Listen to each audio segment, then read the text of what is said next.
We wanted on this 4th of July weekend a story that celebrated America. We found it a long way from home. This story is mostly about Dr. Susan Nagley, a Midwesterner who every day lives many of the qualities that have always made the country special.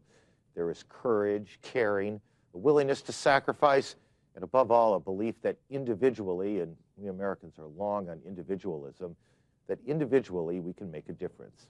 Dr. Nagley, as you probably guessed, doesn't practice in some HMO. She does her work in one of the poorest parts of one of the poorest places on earth, southern Sudan. Kosovo, for all the tragedies that drew this country into a war there, can hardly compare to the Sudan, yet the Sudan will get a tiny fraction of the billions that Kosovo will get to rebuild. Both man and nature have conspired against the Sudan, the largest country in Africa. It is roughly the size of the United States from the Atlantic Ocean to the Mississippi. 28 million people, 400 different languages. For the better part of 3 decades, it has been ravaged by civil war, a war that has left 2 million dead and more dying all the time. Just about every horror you can imagine thrives there. Besides the war, there is famine. Starvation killed 250,000 people last year. There is disease, cholera, malaria, leprosy. There is slavery. One relief agency spent $250,000 over the last 4 years to free slaves, mostly women and children, $50 each.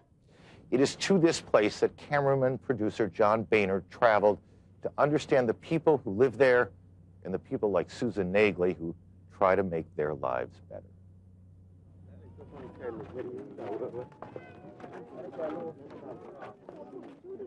The woman and child that came back on the plane with you from Gietch in Upper Nile were shot as a result of a conflict between a couple of tribes in that area. Victor Gall for Juliet Lima. My name's Juliana Lindsay, and I'm the UNICEF OLS Information Officer in Lokochokio. The woman and child were taken to the ICRC hospital here in Lokochokio and are being cared for there, and then will be taken back to their homes in southern Sudan after they're well. NIDS is National Immunization Days, which focuses on vaccinating children under 5 against polio. The vaccines have to be transported first to hub locations by air. There are people on standby who are immediately ready as soon as the aircraft lands on the ground to take the cold boxes that keep the vaccine cold, walk with them for a day or two to the location, get them to the vaccinators so the vaccinators can conduct the immunizations. We're trying to find all of the children who are less than 110 centimeters, which is the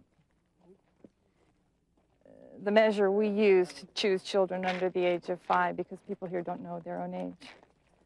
And they've told us that a lot of the people are out in their gardens or up in the hills, and so we're having a lot of difficulty finding the children who are under 5. So we're having to go from village to village to see if we can't find out if there's any around. My name is Susan Nagley. I was born and raised in Urbana, Illinois. I'm a family physician and a Marinole missioner. I guess I come because I think this is where God wants me, that I have a lot to offer. I've had a lot given to me.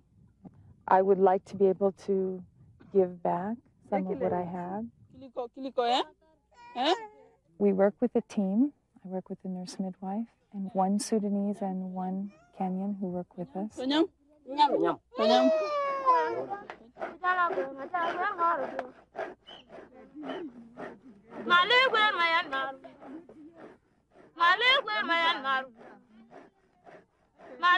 We're in Najib. We're at the center of what we used to call one of the greatest famine in the 90s. My name is Daniel Ladusa. I work for UNICEF.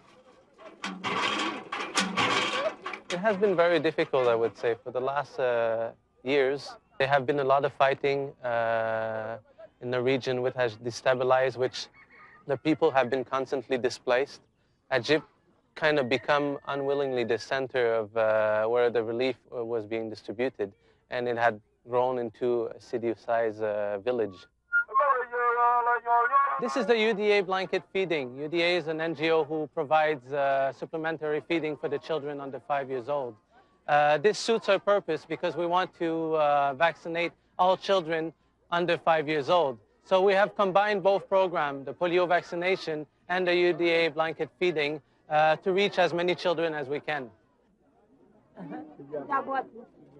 When you do something over here, we'll show. If you save the life of somebody, it will directly see it in front of you.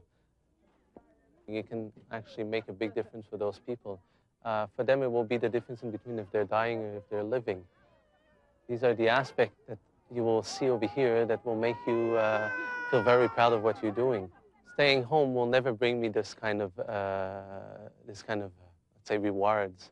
You will work, you will maybe achieve some nice things.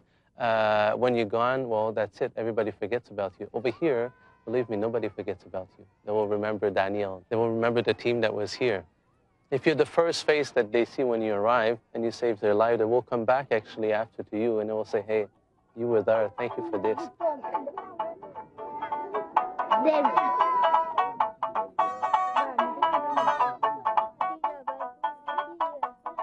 When we first came here a year ago, I would say the people in this area, the Nyangatom, had very little contact with people from other cultures and almost no concept at all of modern medicine. Of course they have their traditional medicine, and that's what has helped them over the years. Just to lay down on a bed and be examined, they have no idea what we're going to do to them. Would you ask, was this...